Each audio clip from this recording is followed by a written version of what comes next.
पूरे देश के साथ हमारे इन द्वीपों में भी कल स्वतंत्रता सेनानी वीर सावरकर की जयंती मनाई गई। देश भर में उन्हें श्रद्धांजलि अर्पित की गई।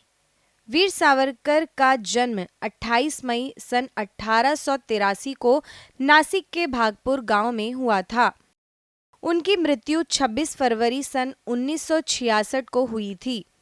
अपनी क्रांतिकारी गतिविधियों के कारण उन्हें 50 साल की सजा सुनाई गई। उन्हें अंडमान निकोबार द्वीप समूह के प्रसिद्ध सेल्युलर जेल में बंद कर दिया गया था और कठोर यातनाएं भी दी गई। सेल्युलर जेल में वीर सावरकर की कोठरी है, जहां उन्हें बंदी बनाकर रखा गया था। वीर सावरकर की जयंती के उपलक्ष्य में महाराष्ट्र मंडल पोर्ट ब्लेयर की ओर से कल शाम में कार्यक्रम रखा गया। महाराष्ट्र मंडल सभागार में हुए इस कार्यक्रम में प्रशासन के पूर्व विकास आयुक्त सोम नायडू मुख्य अतिथि थे। इनके अलावा चिन्मय मिशन के स्वामी शुद्धानंद, महाराष्ट्र मंडल के अध्यक्ष, अन्य सदस्य उपस्थित थे। महाराष्ट्र मंडल के अरविंद पाटिल ने उपस्थिति का स्वागत किया। स्वातंत्र्यवीर सावरकर यांच्या नावानंच हे महाराष्ट्र मंडळ भवन आहे आणि 40 वर्षापासून आपण हे जयंती, पुण्यतिथी स्वातंत्र्यवीर सावरकरांची आणि इतर जे महाराष्ट्रातले मोठे मोठे कार्यक्रम आहेत ते आपण इथं सादर करतो।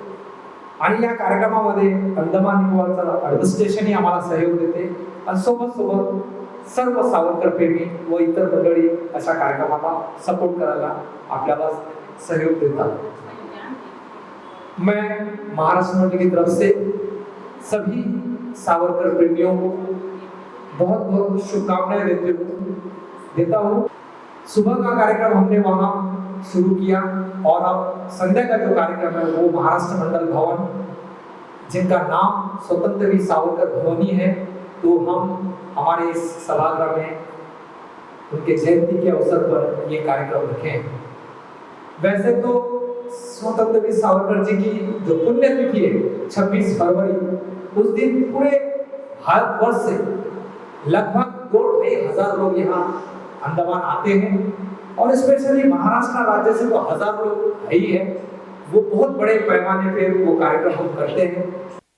शुरुआत में वीर सावरकर की अर्ध प्रतिमा पर पुष्प अर्पित कर गणमान्य व्यक्तियों ने उन्हें श्रद्धांजलि दी। आप भी आइए, थोड़ा पुष्प अर्पित कीजिए प्रतिमा पर। महिला मंडली भी आए, प्रस्तुत करेंगे। आप सभी से भी अनुरोध है कि आप लोग वीर सावरकर, वीर सावरकर, भारत माता की, भारत माता की, भारत माता की।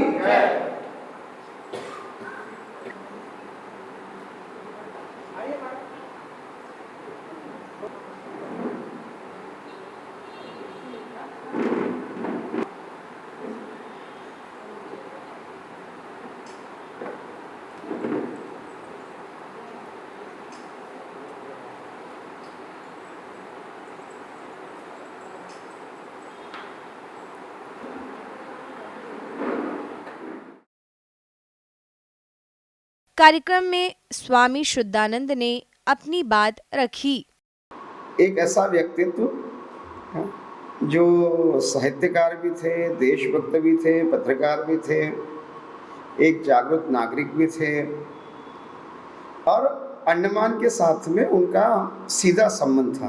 क्या मैं 2001 में अंडमान में आया और लगभग 23 वर्ष का समय मुझे हुआ। जो एक बात जो मेरी समझ में आई या जो मैंने अनुभव की कि अंडमान एक ऐसा स्थान है जिसने देश की आज़ादी में सबसे ज़्यादा योगदान दिया है, क्योंकि ये वो स्थान है जहाँ जिसने अंग्रेज़ों के अत्याचारों को भी सहा और जापानीज़ के अत्याचारों को भी सहा। बाकी देश में केवल अंग्रेज़ों का ही शासन रहा। अंडमान एक ऐसी भूमि है जो जिसका मुझे लगता है कि देश की आज़ादी में बहुत बड़ा योगदान है। It has got the biggest contribution. और मुझे भी लगता है कि ऐसा समय आया है कि हमने अपनी युवा पीढ़ी को, देश को बताना चाहिए कि अंडमान में कितना सहा है। है ना। मतलब इतिहास तो कुछ वर्णन करता है। बीच जेल में 700 जो सेल बनाए, कुछ लोगों के नाम हमको पता है, गिनती के नाम हमको पता है, लेकिन कितने सारे ऐसे लोग हैं जिनका कोई इतिहास नहीं है। भाई 1906 से लेकर के आई थिंक 1906 में जेल में लोगों ने कैदियों को रखा, आई थिंक टिल 1942-43, मतलब कम से कम 30-35 साल कैदियों को उस सेल्स में रखा गया। कितने लोग उसमें मर गए, कितने लोगों को रखा, कितने लोगों को लेकर के आए, कितने लोगों ने समुद्र में डुबो दिया, कितने लोग मलेरिया से मर गए, कितने लोग बीमारी से मर गए, इसका कहीं कोई हिसाब ही नहीं है, कोई रिकॉर्ड नहीं है। और इसके लिए कुछ नाम तो हम जानते हैं, लेकिन कितने सारे ऐसे लोग हैं जिनका नाम भी हमको पता नहीं है, लेकिन उन लोगों का भी उतना ही योगदान है जितना योगदान उन लोगों का है जिनका नाम हमको पता है। और इसके लिए सावरकर जी जब यहाँ लेकर के आया गया 1911 में, और आप सब जानते हैं कि वो जो बेरी था और उसने सावरकर जी को क्या बोला और सावरकर जी ने कितना कष्ट सहा, तो ये सब हम लोगों के लिए एक प्रेरणा देने वाला है। कितने सारे स्थान हैं, कितनी सारी जगह जहाँ पर आप हापड़ीगंज में जाइए, वहाँ पे 42 लोगों को उन्होंने शूट किया है। कितनी सारी जगह है जहाँ पर हमको दिखता है कि लोगों ने देश की आज़ादी के लिए कितना बड़ा बलिदान किया। बट अनफॉर्चुनेटली, दुर्भाग्य से हम अपनी नई पीढ़ी को इस मैसेज को कन्वे करने में मुझे लगता है कहीं न कहीं सफल नहीं हो पा रहे हैं। और उसका परिणाम ये है कि इस प्रकार के कार्यक्रमों में हमारी युवा पीढ़ी का जो पार्टिसिपेशन है वो बहुत कम होता है। सावरकर जी की क्या मनस्थिति होगी, देखिए वो किस मिट्टी के बने थे, वो क्या उनकी मनस्थिति हो, क्या उनका स्ट्रॉन्ग विल पावर होगा जो देखो ये सामान्य नहीं हो सकता है, not easy for a common person. क्या उनका एक एक्स्ट्रा ऑर्डिनरी उनका विल पावर था। जैसे आपने देखा, ऐसा कहा जाता है कि उनका जो सेल था just in front of that gallows, जहाँ से फांसीगर जो है वो सीधा दिखता था, फांसीगर के सामने था, जहाँ रोज लोगों को फांसियाँ चढ़ाई दी जाती थी। तो एक 11 साल तक, ठीक है, 11 साल तक सावरकर जी ने रोज उस फांसी घर में लोगों को फांसी चढ़ते हुए देखा होगा, और उसके पश्चात भी उन्होंने अपने उस जज्बे को जीवित रखा। ये एक कोई साधारण चीज नहीं, नॉट ठीक है, समथिंग एक्स्ट्रा ऑर्डिनरी। उनका जो साहित्य जो उन्होंने जेल में लिखा, मराठी में क्या सुंदर साहित्य लिखा है, ठीक है, कमला। उन्होंने अपनी भाभी को जो पत्र लिखा, उसका जो हिंदी अनुवाद में दो आपको लाइनें उसकी बताता हूँ। जो उन्होंने अपनी भाभी को चिट्ठी लिखी यहाँ से, उन्होंने कहा कि जंगल बहुत सारे फूल खिलते हैं, बहुत सारे फूल खिलते हैं और खिलने के बाद में मुरझा जाते हैं। उनका इतिहास किसको याद रहता है, कौन उसको याद रखता है, लेकिन जो पुष्प पूजा के समय भगवान के विग्रह पर समर्पित होता है वो हमेशा के लिए अमर हो जाता है। ये उन्होंने मराठी में अपनी भाभी को लिखा। मतलब कहा कि ये तो जीवन है, एक न एक दिन तो मरना ही है, लेकिन देश के लिए, समाज के लिए, धर्म के लिए यदि हमारा शरीर छूटता है तो इससे ज़्यादा जीवन में उपलब्धि कुछ हो नहीं सकती। तो ऐसा सावरकर का जीवन, सावरकर का जी का जो चरित्र है वो हम सब के लिए प्रेरणादायक है, प्रेरणा देने वाला है। देश के लिए जीना कैसे और देश के लिए मरना कैसे, ये दोनों चीज़ें हमको सावरकर जी सिखाते हैं। How to live and how to die for the country. तो उनका जीवन हमको प्रेरणा दे, हमारे बच्चों को प्रेरणा दे, हमारी युवा पीढ़ी को प्रेरणा दे, और उनके जीवन से प्रेरणा लेकर के हम इस देश के लिए समाज के लिए, राष्ट्र के लिए अपना कुछ योगदान दे सकें। स्वामी जी ने बहुत ही अच्छे अनमोल बातें हम सभी को बताए और हमें आशा करते हैं कि आपका मार्गदर्शन सर इसी तरह महाराष्ट्र मंडल में मिलता रहे। और अब मैं हमारे अंडमान निकोबार एडमिनिस्ट्रेशन के एक्स डायरेक्टर, कई विभिन्न पदों पर श्री सोम नायडू जी प्रशासन में कार्यरत थे और बहुत ही आज भी सर ने सुबह से स्वतंत्र वीर सावरकर जी की जयंती का कार्यक्रम बड़ा उनके नेतृत्व में आज हमने सुबह से बहुत अच्छे से किया। कल से सर इस कार्यक्रम को सफल बनाने के लिए अपना योगदान दे रहे थे महाराष्ट्र मंडल के सौजन्य से, और उनके ही बदौलत पोर्ट ब्लेयर शहर के बहुत ही अति विशिष्ट अतिथिगण इस कार्यक्रम को सफल बनाने में सेलुलर जेल में आए। तो मैं श्री सोम नायडू सर से निवेदन करूंगा कि सर आप मंच पर आए और हम सभी सावरकर जी को दे सकते हैं। स्वामी जी ने सावरकर जी के भूमि और उनकी पृष्ठभूमि और अंडमान का जो इतिहास है और अंडमान के बारे में जो जानकारी हमारे यहाँ के लोगों को, देशवासियों को जो है स्थिति के बारे में बहुत एक सही विशिष्ट एक रेफरेंस दिया है। और मैं बिल्कुल उनकी बात को मानता हूँ कि हम अपने इतिहास को हम उतना तवज्जो नहीं दे रहे हैं जितना देना चाहिए। और ख़ास करके हमारे अंडमान निकोबार के जो बच्चे हैं जो कि इसी धरती में हैं, इनके पूर्वजों ने देखा है कि अंडमान निकोबार किस तरह एक 1854 से पहले जो स्थिति थी और आज को जो स्थिति आई है, कैसा ही ट्रांसफॉर्मेशन हुआ, इस चीज़ को उनके पूर्वजों ने देखा है लेकिन उन्हें पता नहीं है। तो ये हम उनको नहीं बता पाए, ये कहीं ना कहीं हमारी अपनी कमजोरी है। ये हमारा यह प्रयास हम ठीक से नहीं किए। खास करके एडमिनिस्ट्रेशन से भी ये विनती है कि ये मैसेज हम अपने बच्चों को बीच में कैसे लेके जाएं।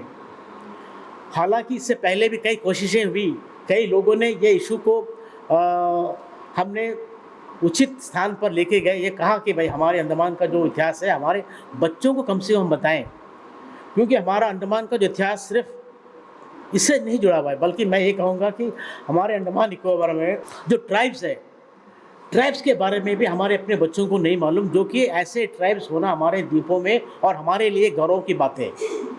तो ये जो चीज़ें हैं, जो पृष्ठभूमि है अंडमान निकोबार का, हम उसको कहीं ना कहीं सही तरीके से प्रेजेंट नहीं कर पा रहे हैं। तो हमारी कोशिश यही रहेगी। अभी हम लोगों ने हाल फिलहाल में एक अंडमान हिस्ट्री सेलिब्रेशन टीम एक संस्था बनाई है।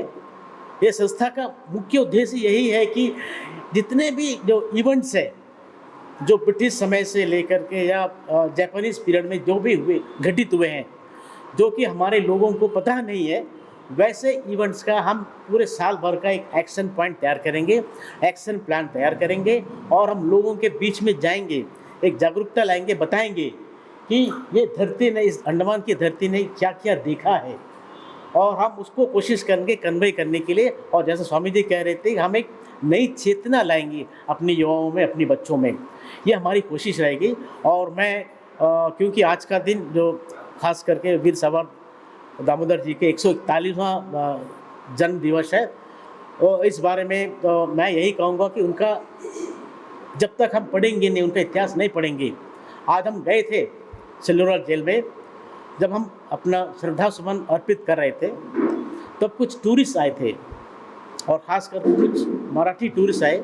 उनका जो भाव था, उनका जो समर्पण था सावरकर देख करके मैं गदगद हो गया। मतलब उन लोग कितनी निश्चलता से, पूरे दिल से, तहे दिल से उन लोग वहाँ आए और हमारे साथ जुड़ गए। और साथ साथ में वहाँ हमने जो सावरकर जी का जो एक प्रेयर था वो गाया। हालांकि हम लोग को नहीं आ रहा था, लेकिन बाकी जो हमारे मराठी दोस्त लोग जो थे उनके साथ वो जुड़ गए। ये देख करके मुझे लगा कि हमसे ज़्यादा प्रेम सावरकर जी जो महाराष्ट्र में हो रहा है जो। तो ये चीज़ हमको अंडमान महाराष्ट्र से यहाँ लेके आना है, हमारे बच्चों में भी ये चीज़ लाना है। भाई हाँ, वीर सावरकर जैसे हमारे जो देशभक्त थे, किस तरह अंडमान का उन्होंने यहाँ पर बताए, काल कोठरी में बताए। हम 5 मिनट के लिए वहाँ पे थे, 10 मिनट के लिए थे फ्लावर उनको देने, ट्रिब्यूट करने समय, और उतने ही 10 मिनट में हमारा जो हालत हो गया, हम पसीना से तर-तर हो गए थे। हालांकि कुछ लोग ज़्यादा थे वहाँ पर, नहीं तो भी उस काल कोठरी में रहना, 12 साल रहना, जो स्वामी जी ने बताया, ये कोई मजाक वाली बात नहीं है। स्वामी जी ने बहुत ही सही वर्णन किया उनका, जो दृष्टांत, जो शब्द जो यूज़ किए हुए, ये मैं स्वामी जी को धन्यवाद कहूँगा कि मुझे भी एक लगा कि हाँ यार, हम बहुत पीछे हैं ऐसे इंसिडेंट्स को सामने लाने के लिए। महाराष्ट्र मंडल की अर्चना ने सावरकर की योगदानों का वर्णन किया। बचपन में ही स्वातंत्र्य वीर सावरकर जी ने अपने घर में स्वातंत्र्य लक्ष्मी, उनकी मूर्ति के सामने शपथ ली थी कि मरते दम तक मैं अपने देश के लिए लड़ता ही रहूँगा। मारिता मारिता झुंझेन, मरने तक मारते हुए मैं अपने भारत माता को स्वतंत्र करने के लिए लड़ता ही रहूँगा। ऐसा बोलते हैं कि उसी लक्ष्मी के सामने, स्वातंत्र्य लक्ष्मी के सामने उन्होंने एक श्लोक की रचना भी की थी। प्रचंड व्यक्तिमत्व, बहुत सारे काव्य उन्होंने किए हैं। ऐसा कहते हैं कि अरण्यक नाम का एक बुक है, उसका नाम ही अरण्यक है। अरण्यक यानी फॉरेस्ट। वो कभी किसी घर में पढ़ा नहीं जाता है। अगर वो बुक घर में, वो नॉवेल अगर घर में पढ़ेंगे तो उस घर का अरण्य हो जाता है, ऐसी मान्यता थी। लेकिन दुर्भाग्यवश बोलिए या इनको इनके काम के लिए निकलना था, इसलिए बोलिए स्वतंत्र वीर सावरकर ने उस अरण्य कांड को अपने घर में पढ़ लिया। उसके बाद में उनके परिवार की क्या हालत हुई ये हम सब लोग जानते ही हैं। एक बार वो बचपन में छोटे थे, कहीं एलोक्यूशन कंपटीशन था। एलोक्यूशन कंपटीशन में उनको एक सब्जेक्ट दिया गया, बहुत सारे बच्चों ने वहाँ पार्टिसिपेट किया और सावरकर जी भी उसमें गए। लेकिन थर्ड प्राइज़ अनाउंस हुआ, सेकंड प्राइज़ अनाउंस हुआ और फर्स्ट प्राइज़ अनाउंस हुआ, किंतु उसमें सावरकर जी का नाम नहीं था। तो उनमें इतना कॉन्फिडेंस था कि वो जो जजेस वहाँ पे बैठे थे, वहाँ उन्होंने सीधा जाके पूछा कि आपने मुझे प्राइज़ क्यों नहीं दिया, मैं तो इनके कंपटीशन में था, फिर आपने मुझे प्राइज़ क्यों नहीं दिया। तो एक जज ने कहा, आपका भाषण बहुत अच्छा हुआ है, नो डाउट, लेकिन ये आपने अपने आप से लिखा वाला भाषण नहीं है, आपको किसी ने गाइड किया है। उतना सुनते ही सावरकर जी ने कहा, मैं अभी आपको कहता हूँ, आप कोई भी विषय दीजिए, मैं 15 मिनट के अंदर उस पर मैं काव्य लिख के बताऊँगा। और जजेस ने उनको उस विषय दिया और उन्होंने उस पर एक अच्छा कविता भी लिखकर जजेस को बताई। उसके बाद में जजेस ने उनको प्राइज़ दिया, लेकिन सावरकर जी ने कहा कि ये बख्शिश मुझे नहीं चाहिए। तो ऐसे प्रगाढ़ व्यक्तिमत्व विनायक दामोदर सावरकर की आज जयंती है। जैसा कि स्वामी जी ने भी बताया, बहुत सारे इंस्पिरेशनल चीज़ें उनमें थी जिसको कि हमको अपने जीवन में उतारना चाहिए। एक छोटा सा इंसिडेंस, जब सावरकर जी को लेकर आ रहे थे तो उनको एक स्पेशल बंडखोर यानी बहुत खतरनाक कैदी बोल के उनको अलग से बांध कर रखा था और उनको अलग ही खड़ा किया था। जैसे ही बोट से उतरे उनको अलग किनारे पे बिठाया था और उस किनारे पे 50 साल की सज़ा सावरकर जी को हुई थी। और ऐसे समय भी वीर सावरकर सोच रहे थे कि समुद्र का अवलोकन कर रहे थे, उस भूमि का, जिस भूमि में मुझे 50 साल रहना है, उस भूमि का अवलोकन करना कितना आवश्यक है। ऐसा कर कर वो उसको देखते हुए बोल रहे थे कि अंडमान निकोबार द्वीप समूह ये पूरब से भारत पर आक्रमण करने वाले जो शत्रु हैं उनके लिए प्रवेश द्वार हो सकते हैं। इसीलिए अंडमान की जनसंख्या भारतीय है, वहाँ की संस्कृति भारतीय है, यहाँ के लोग भारतीय हैं। इसीलिए अंडमान निकोबार में कोस्ट गार्ड, डिफेंस का नेवी, एयरफोर्स और आर्मी, ये तीनों का बेस होना बहुत ज़रूरी है। और कोस्ट गार्ड इन द्वीपों का संरक्षण करे। यानी 1910 में जिस आदमी को 50 साल सज़ा हुई है वो अंडमान निकोबार के बारे में इस तरह उस समय सोच सकता है, तो आज तो हम लोग बहुत अच्छी तरह अंडमान निकोबार में रह रहे हैं। इसलिए हमारा दायित्व है कि हम लोग इन द्वीपों को, इन पे आए जो क्रांतिकारी है उनके बारे में, जैसा कि स्वामी जी ने बताया, सोमनाइडू जी ने बताया, आने वाली पीढ़ी को कहीं ना कहीं हम देने के लिए कम है, इसीलिए हमको उसको ज़रूर देना चाहिए। और इसी इंस्पिरेशन को लेकर के मैं जब निकोबार ट्रांसफ़र हो गई थी 1.5 साल के लिए, तब मैंने भी यही सोचा था, जिस भूमि पर अपने को 1.5 साल रहना है उस भूमि का अवलोकन तो करना चाहिए ही। जैसे ही मैं हेलीकॉप्टर से उतरी और मैंने निकोबार की भूमि को स्पर्श किया, उसको नमस्कार किया कि आने वाले 1.5 साल तक मैं आपके ज़मीन पर रहने वाली हूँ, इसीलिए मेरा संरक्षण करना आपकी जिम्मेदारी है। तो ऐसे जो इंस्पिरेशनल स्टोरीज हम जो पढ़ते हैं, किसी चरित्रवान चारित्र जब पढ़ते हैं व्यक्ति के बारे में, तो उसको अपने जीवन में हमको उतारना चाहिए। महाराष्ट्र मंडल के अध्यक्ष गोलधर पाटिल ने उपस्थिति को संबोधित अंडमान किया। में जो उस वक्त कैदी जो लोग आए थे इंग्रज के विरुद्ध में लड़ने वाले, वो मेरे ससुर के पिताजी है यहाँ अंडमान के 342 के। तो मेरा दोनों तरफ से इतना बड़ा नाता है और उस नाता से मैं आज यहाँ अंडमान में हूँ। और प्रथम 74 में जब हम आए अंडमान में, तो मैं वीर सावरकर जी के बारे में तो बोल चुका हूँ कि मेरे से पहले अच्छे अच्छे विद्वान लोग, स्वामी जी, नायडू साहब, अर्चना जी ने, इन्होंने बताया। तो हम तो इतने सावरकर जी के बारे में जानते नहीं थे, केवल इतने जब हम पढ़ाई करते थे उस वक्त इतने मालूम था कि सावरकर जी अंडमान में काला पानी की सज़ा करते हैं और उन्होंने समुद्र में जंप मारी और निकल के गई। इतने हम लोगों को मालूम, क्योंकि हम देहात के पड़े हुए थे तो हमको जानकारी नहीं थी। हालांकि मैं नागपुर के बगल में रहता हूँ, अकोला का हूँ, लेकिन जानकारी वीर सावरकर जी के बारे में हम लोगों के पास नहीं थी, क्योंकि वो इतिहास नहीं था, इतिहास हमारे तक पहुंचा नहीं था। पढ़े लिखे थे लेकिन वो देहातों में कहाँ ये इतिहास जाएगा, बस बाकी दूसरा कोई ऐसे विषय थे वही पढ़ाई में आते थे।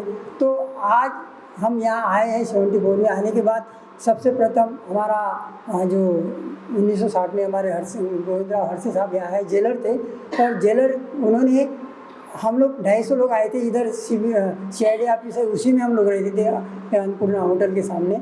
तो 74 में आने के बाद हम उधर रहे, तो बाबूजी आए और हम लोगों से बातचीत किया, और बातचीत करने के बाद तो उन्होंने परिचय करवा दिया कि यहाँ अंडमान में भी बहुत पुराने लोग हैं और आप लोग तो कैंपबेल पे जा रहे हैं, एक सर्विसमैन के परिवार है। तो उन्होंने सब कुछ बताया, और ऐसा एक योगायोग आया कि उन्होंने हम सबको इकट्ठा, अंडमान के जितने भी लोग हैं उनको इकट्ठा करके हम लोगों को RGT मंदिर में इकट्ठा करवाए, यहाँ के लोगों उनको इकट्ठा करके मुलाकात करवाए कि ये जो दादूलाल जी है, विठू मोरे है, नाना जी है, शंकर जी है, ये सब कम से कम 35 लोग पुराने यहाँ के थे, कुछ स्त्रियाँ भी थी, लेकिन उन सबका हम लोगों के 250 लोगों के साथ परिचय करवाया। परिचय करवाने के बाद मालूम हुआ कि जेलर साहब है। उस वक्त इनकी शुरुआत थी महाराष्ट्र मंडल की 1960 में, क्योंकि शुरुआत हुई थी। और मेरे ऐसे परिचित हुए कि मैं तो 20 साल का था, कॉलेज फर्स्ट ईयर करके यहाँ आया था, तो उन्होंने हम लोगों को ज़्यादा जोर दिया कि ये युवा है, और हम लोगों को ये जगह दिखा दिया था कि महाराष्ट्र मंडल है। उस वक्त इतना नहीं था, बड़ा छोटा सा उनका बनाया हुआ था, तब से हम महाराष्ट्र मंडल से जुड़ा है। सावरकर जी के बारे में तो अभी सब बता दिए हैं, सावरकर जी का है, लेकिन एक इतिहास होता है, सबको मालूम होना है कि कैसा कैसा होता है। मैं इस वीर सावरकर जी के जन्मदिन के अवसर पर पुनः आप सबको हार्दिक बधाई देता हूँ और वीर सावरकर जी को नमन करता हूँ। जय हिंद, जय महाराष्ट्र। इसके बाद सावरकर की याद में गीत प्रस्तुत किया गया। जयोस्तुते श्री महामंगले शिवास्पदे सुभदे स्वतंत्रते भगवती त्वामः यशोयुता वन्दे